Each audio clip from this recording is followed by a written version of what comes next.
much to nowhere. I'm born to ramble, I'm born to run, and I can't make sense of the time, and it's hands shaking but they don't feel my mind, and it's voices ringing in my head all the time, saying help me up, just help me on up. No, I can't make sense of the time, and it's hands shaking but they don't feel my mind, and it's voices ringing in my head all the time, saying help me up, just help me on up.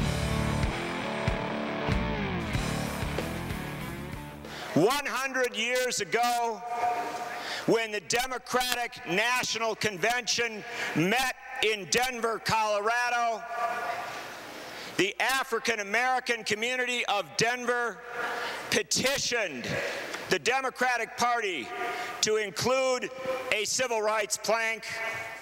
The Democratic Party said no. Then they went to William Jennings Bryan and they said, please, simply give us the respect of a plank that denounces lynching. And William Jennings Bryan said, we cannot afford to lose the Solid South, so we will not even give the African American community that. 100 years later, tonight, the Democratic Party that refused even to denounce lynching in Denver in 1908 will, in 2008, nominate an African American man for President of the United States.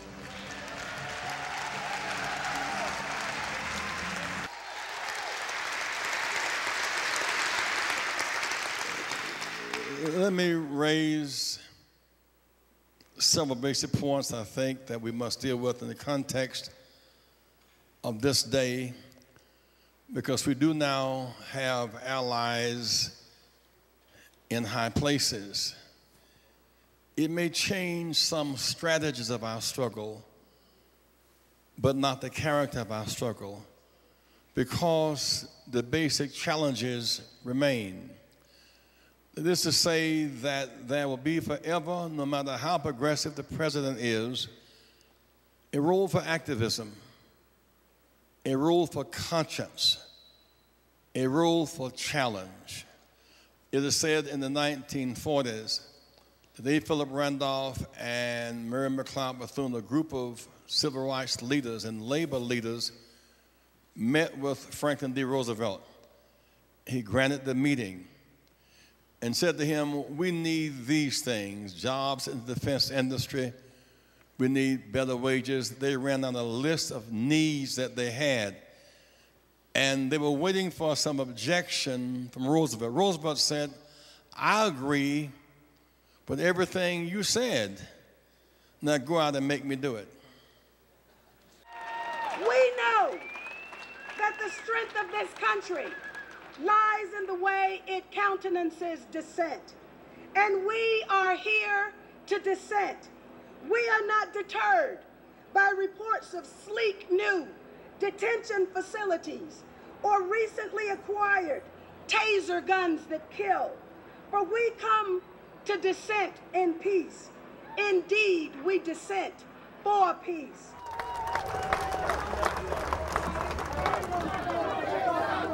Tell me what you're fighting for. Stop the project, stop the war. Are you fighting for Bush? No. Are you fighting for Cheney? No. Are you fighting for Obama? No. Are you fighting for McCain? No.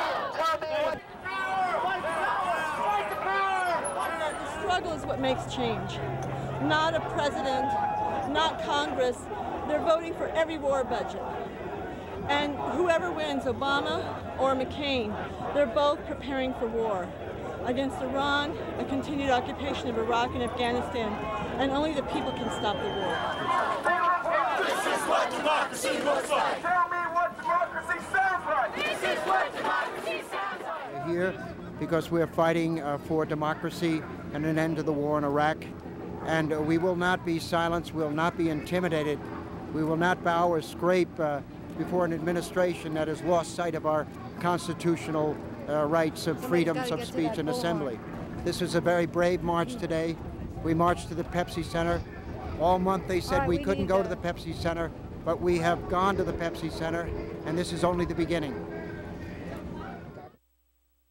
We are here protesting against this abomination against the Constitution that they're calling a public viewing area and we're calling the Freedom Cage. You saw when we came here that they routed us through the campus so that there was no possible way that anybody at the Pepsi Center could be aware that there are demonstrators out here. We get to this cage, you see that there's this huge media tent in front of this cage, which is already 700 feet away from the Pepsi Center. So again, there's no possible way that the delegates can be aware that we are here. It's really sad what it's come to in terms of civil liberties in this country. So what do you think about the placement of the Freedom Cage there, Ron? I think it's an outrage. It's an insult to our democracy. We are men and women of freedom in this country. You know, you talk about the Beijing Olympics and silencing dissent in Tiananmen Square. Well, they better not try to silence us here in America, because we are going to raise our voices. We're going to march. You're not going to create cages and tell us to protest in. I did not sacrifice 3/4 of my body in Vietnam to end up in some kind of a cage and be told that that was democracy. That's not freedom. That's not democracy. You'll notice that we're all wearing red inverted triangles. These are a symbol that were used by the Nazi regime to designate political prisoners, and that we feel that's what we are. We are political prisoners, being caged, being denied our constitutional right to present our grievances to the delegates and to our elected officials. My name's Haroon, and I don't know how many reasons why I'm out here. But one, Democrats are exactly the same as Republicans, and yet everybody's so stoked for Obama, and it's pretty ridiculous. And that policies are going to continue exactly the same, pretty much unchanged. And we're out here resisting that. We're out here showing people that we actually do stand in numbers, that we're going to come out and let them know that. I mean, me myself, I'm out yet. So, I mean, this is fucking ridiculous. We've lost a lot of people already. I've lost a lot of family members through assassinations. And it's all because of occupation. I mean, under an occupation, they should at least be taking care of the people. They're still starving to death. They're still dying of thirst. There's no economy whatsoever. There's not one positive thing that's been going on right now. And the last 8 years are fucked up, and I think the next 4 are probably going to be the same. You're not the motherfucking communist! This is your country too! It's our just because you have that fucking back! Why aren't you with us? What's wrong? You break my heart! You break my heart! You break my heart!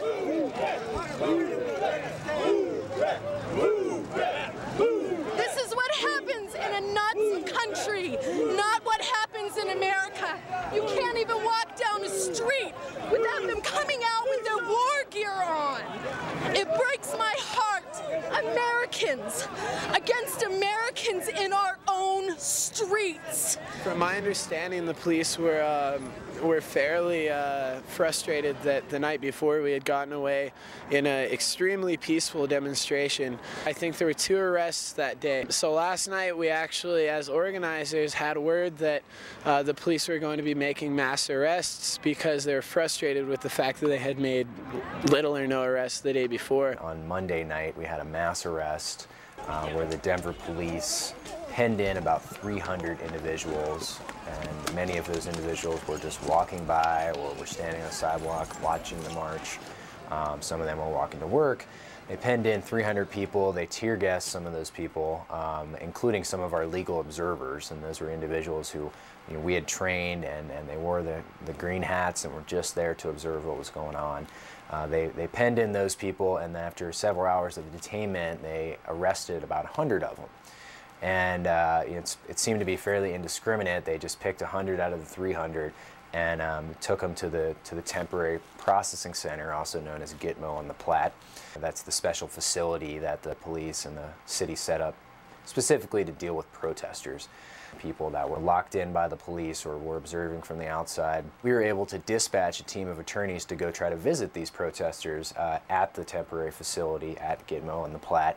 They were denied admittance to see the clients, so that was very frustrating for us. We felt these individuals had the right to consult with lawyers, and instead they were held in these cells for anywhere from several to 20 hours. Let them go! Let them go! Let them go! Then we got the word that they actually, many of them were being pushed through the court system in these sort of midnight hearings, starting about 1 a.m. until 9 a.m. And fortunately, a group of our lawyers, including myself, we were able to get down there at the courthouse at 1 a.m. demanding to see the protesters that were arrested, and we were able to consult with them, let them know their rights, let them know they had a right to plead not guilty, and many of them subsequently did so. And it's very atypical for individuals to be forced to go to court and potentially take an offer, a plea offer, right, in the middle of the night. We think that was an intentional tactic by the city to try to force people to plead guilty without consulting with a lawyer. We plan on fighting these cases to the fullest extent. We still have tens and tens of hours of videotape of this incident to review, and we plan on getting on top of that not only for the criminal defense, but I think it's quite possible there will be a civil suit against the city around the mass arrest. You know, this was a mass violation of individuals' rights, and they deserve to you know, have some compensation and have their sort of views justified.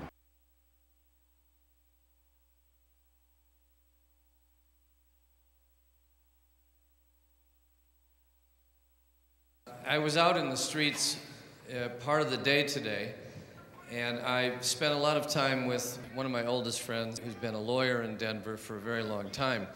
And he had said to me last night that he'd never seen tension surrounding the police department in the whole time he's been here in Denver. I don't think that they understand that they are part of a process of manipulation that has been going on at least since Seattle, if not previous centuries. They have all these new weapons. They get the new weapons plus overtime only because there's a fear of some kind of horrible anarchist attack or terrorist attack or something will happen. And they go on that 1% doctrine of, well, what if there's 1% chance? I was talking to one fellow with a brand new gun that fires a very powerful pellet. I said, you know, I don't think anything is going to happen that you can't handle in a town that hosts the Broncos every week. So, and he said, well, you don't know what happened at the last two conventions. Of course, he didn't know who I was, and I said, well, actually, I was there, and I remember very little happening compared to what the police and the FBI said was going to happen. But in his mind, he thinks these things did happen. He's absolutely convinced, and he's programmed, and there are thousands of these stories being circulated in the homes across the city that there's a stockpile of weapons out there that justifies this huge buildup. Over the last 6 years, because of the FISA laws, because of the unwarranted wiretapping, invasions of privacy, undercover agents, surveillance of everyday American citizens who simply want to question authority, this country is becoming more and more of a police state. We're not going to stand for that. Too much law and order is what causes disorder.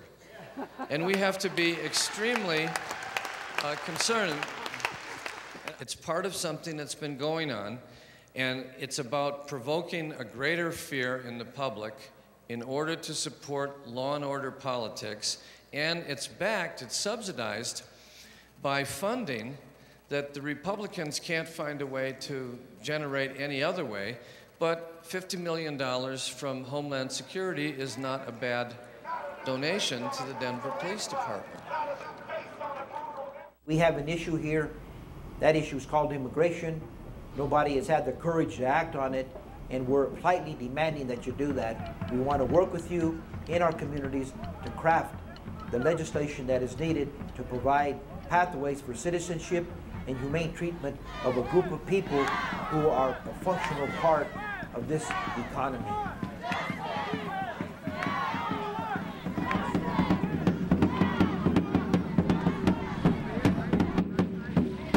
Yes, we can change the hateful rhetoric against immigrants in our midst. Yes, we can pass comprehensive immigration legislation that provides an earned path to citizenship. Yes, we can change the hearts of even the most rigid members of Congress around the need, the imperative for immigration reform legislation. We will work with you, those of us that are in Washington, but it's you that are marching here in Colorado and in every hamlet and corner of this country that are ultimately going to change the course of this debate.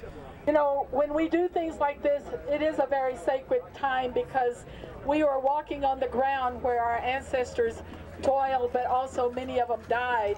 And we are also remembering this march today in the honor of those who died crossing from Mexico into this country.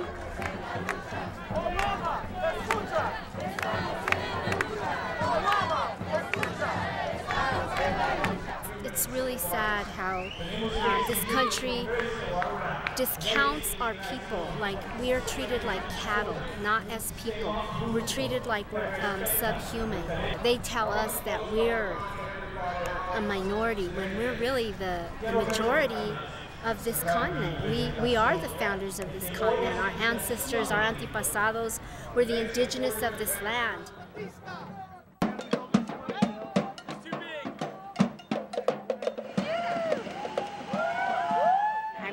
With Backbone Campaign, with the Procession for the Future, promoting a progressive agenda, and it's stating what we need to move away from a war economy to a peace economy, an economy that supports human rights and jobs with justice, health care for all, and housing for all, and beyond just what you see on the streets, the Backbone has a whole entire platform, and each of the issues that are on our banners represent a platform area where the actual proposals are fleshed out.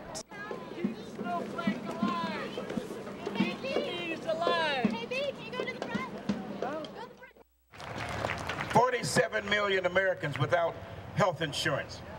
9 million of these are children. 47 million. It's more than the population of 24 states combined.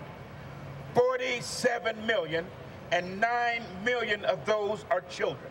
For the richest nation in the history of civilization to have more than 30 million children living in poverty and 9 million of them without health care protection, my friends, that is wrong. It is a sin and a shame. And as a registered nurse, I see firsthand the insults that happen when an individual does not have health insurance.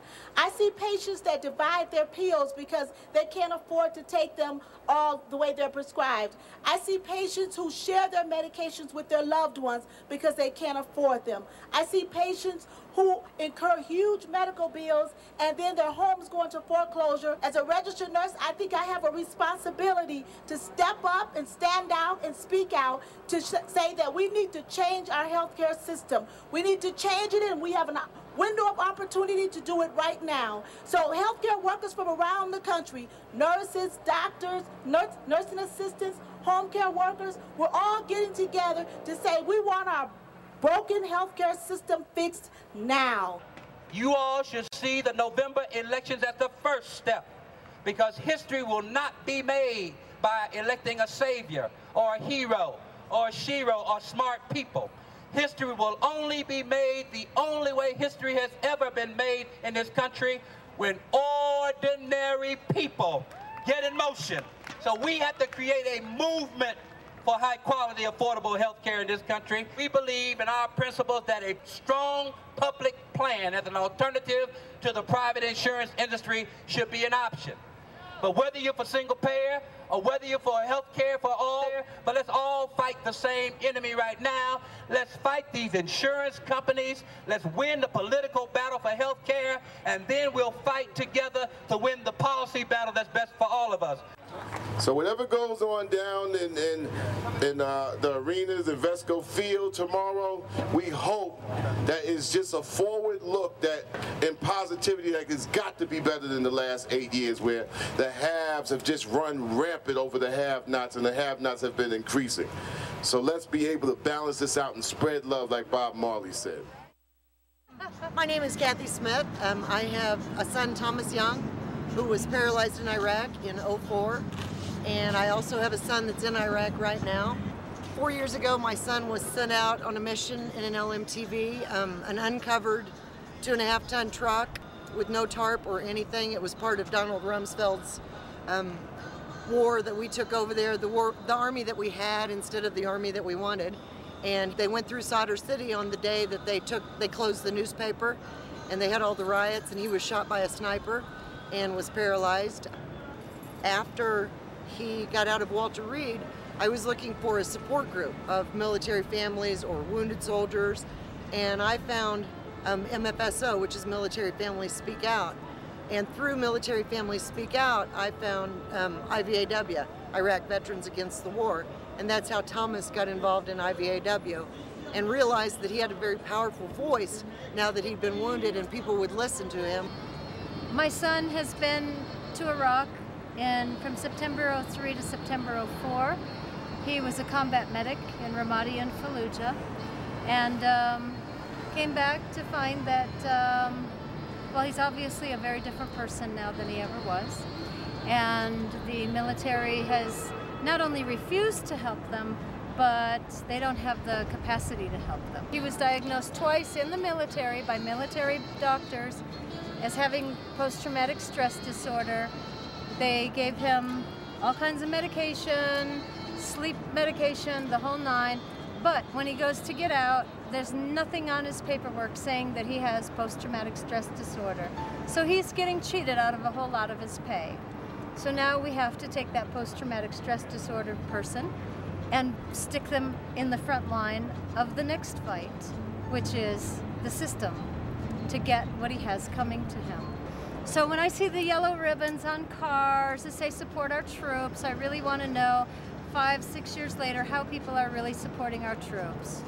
It just is criminal that they're taking our kids to an illegal, immoral occupation to suppress people who have done nothing and were never a threat, and we know that, and they continue to do it. Before I joined the military, I was actually fairly conservative, and then when we actually got to Iraq, it was devastation. I mean, just seeing the things and seeing the people that we were hurting, the lives we were destroying, taking husbands, fathers, sons to prison for almost nothing.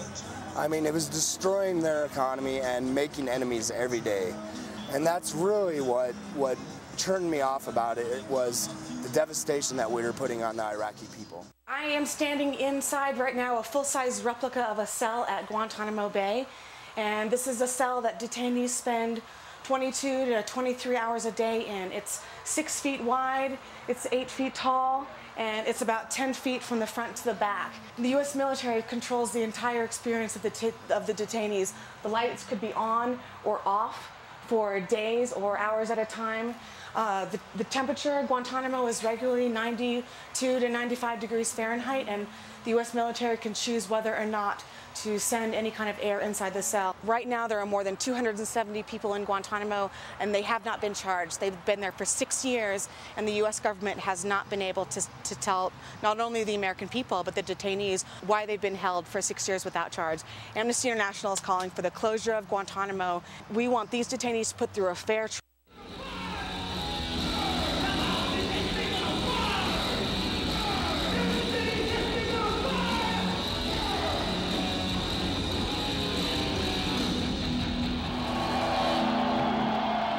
We're in Denver to protest an illegal war we were lied into.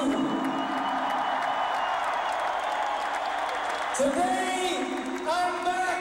I stand here with the Iraq Veterans Against the War, with my comrades Rage Against the Machine. And I say right now, in a spirit of peace, it's time to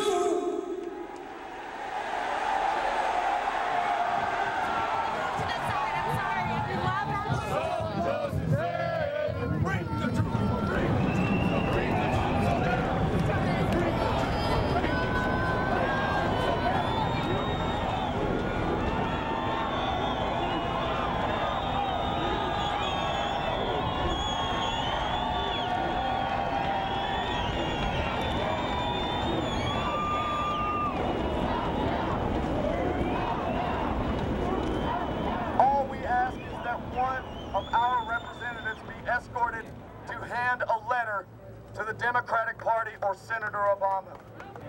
Representatives from Obama's campaign have agreed to meet with one of our members. Who is our agreed upon spokesman?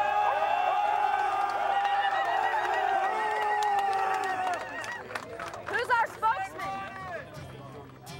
The government we have treats our veterans when they get back like dirt. The government we have ignores our Bill of Rights, has gutted our Constitution, makes war all over the planet for oil. Next is the water wars. And change doesn't happen unless we do it, right? You look at the woman's right to choose, right? That came under a Republican administration, but people were organizing to win it. Right? You look at the civil rights movement and the gains that were achieved from that, people organizing to win it, right? So all of that means that it's not going to change just for us, just because we might have a chance to have something different in office, right? It's all about putting that pressure on, regardless of what we're doing on election day. This movement is becoming more than a peace movement. It's becoming a democracy movement. We're fighting now for our own democracy here in America. How ironic.